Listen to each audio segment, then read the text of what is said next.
নমস্কার। নমস্কার, কি আছে? ভালো আছেন কাকা? হ্যাঁ, ভালোই তো। যে তুমি নাকি জামাত ইসলামের হিন্দু শাখার সভাপতি হচ্ছ, রংপুরে যেরকম হচ্ছে না হিন্দু শাখা করেছে। ভুল ভাল বেকো না তো ভুল হবে না, এই নিয়ে বিশাল কিন্তু আমি কি করছি মানুষ। তুমি অনেক বড় বিপ্লবী হচ্ছ। একটা কথা কইছো, তোমরা সবসময় ভুল ব্যাখ্যা করো।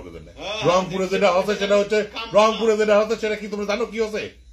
রংপুরে যেটা হচ্ছে সেটা হচ্ছে যে একটা কমিটি গঠন হচ্ছে, সেই কমিটির সাথে কি হিন্দু শাখা হচ্ছে, এটা তো জামাত পরে বিবৃতি দিছে।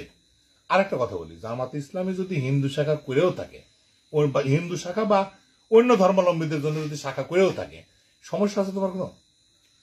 সমস্যা আছে? আমার সমস্যা আছে? জামাত ইসলাম এদেশে রাজনীতি করে, অবশ্যই করে কিনা? হ্যাঁ হ্যাঁ, এদেশে যদি রাজনীতি করে তো এদেশে তো হিন্দুরাও থাকে, অন্য ধর্মাবলম্বী লোকেরা থাকে, তো তারা তো এদেশে এদেরকে বাদ দিয়ে রাজনীতি করবে না, করবে কি? না না না, এটা আশ্চর্যের ব্যাপার না? এর বরঞ্চ অন্য ধর্মাবলম্বীরা না থাকেই তো আশ্চর্যের ব্যাপার।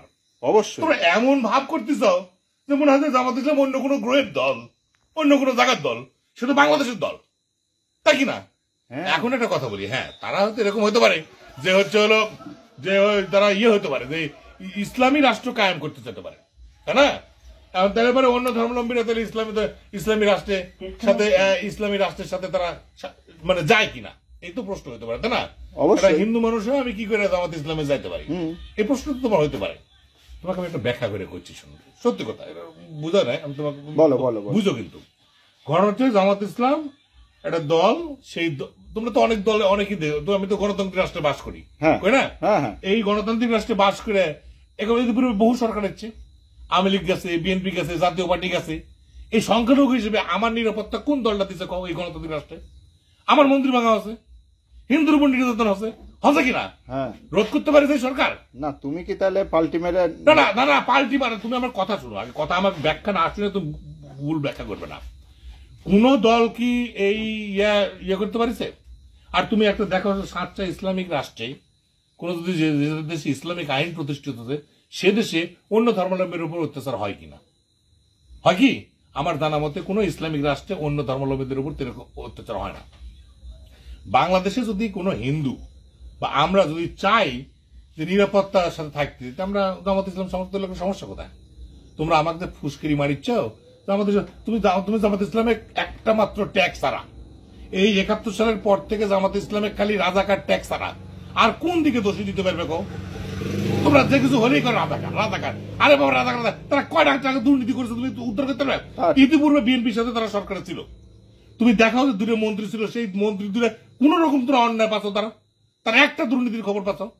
যে দুটো মন্ত্রণালয় জামাত ইসলাম দায়িত্ব পালন করেছে, সেই দুটো মন্ত্রণালয় তারা কিন্তু সফল এবং তারা লাভ দেখাচ্ছে। মতুর রহমান নিজামী, সে শিল্প মন্ত্রণালয়ের দায়িত্ব ছিল, সে শিল্প মন্ত্রণালয় কোনোদিন লাভ করতে পারে, সেই শিল্প মন্ত্রণালয় তিনি লাভ করে দেখা দিয়েছিলেন। একটা কথা বলি শোনো, সমালোচনা করবে সমালোচনার জায়গা থেকে। একটা দল সে তার গঠনতন্ত্রে অনেক কিছু জিনিস থাকতে পারে, তোমার ব্যক্তিগত ভালো না থাকতে পারে, না লাগতে পারে, কিন্তু তুমি আরেকজনের স্বাধীনতা হস্তক্ষেপ করবে কি জন্য? আর আমাকে তো হিন্দুরা দেখতেই পারছে না, কয়েকটা একটা মন্তব্য করেছে এক জায়গায়, সে বুকে এসে লেগেছে যে পথধারী জামাত ইসলামের লোক। আরে সত্য কথা কথা না, এর আগে আমি ছাত্র শিবিরের পক্ষে দূরে কথা করেছি, তুমি দেখো ক্যাডার ভিত্তিক কোন রাজনীতি ছাত্র শিবির জামাত ইসলাম করে না, জামাত ইসলাম লোকজন দুর্নীতি করে না, জামাত ইসলামের একটা অন্যায়ের সাথে জড়িত নয়। তুমি প্রমাণ করো জামাত ইসলাম করে এই লোকটা কোন দুর্নীতির সাথে যুক্ত আছে, তুমি প্রমাণ করে দাও।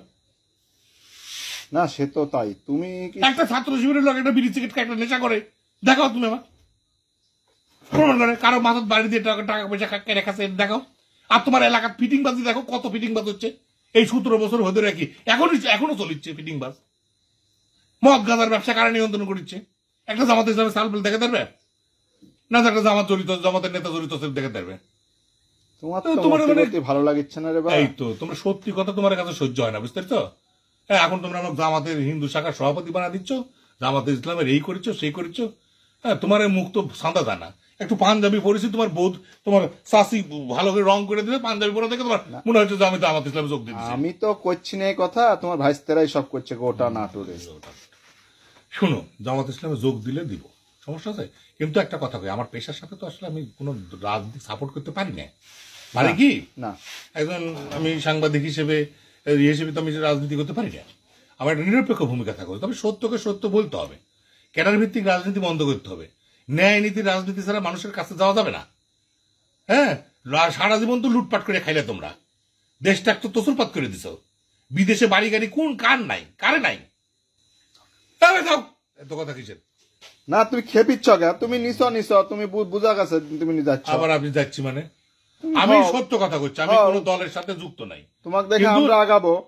হ্যাঁ, তোমরা আসো, তোমরা স্বাগতম, তোমরা অবশ্যই করতে পারো, বাংলাদেশের নাগরিক হিসেবে অধিকার আছে।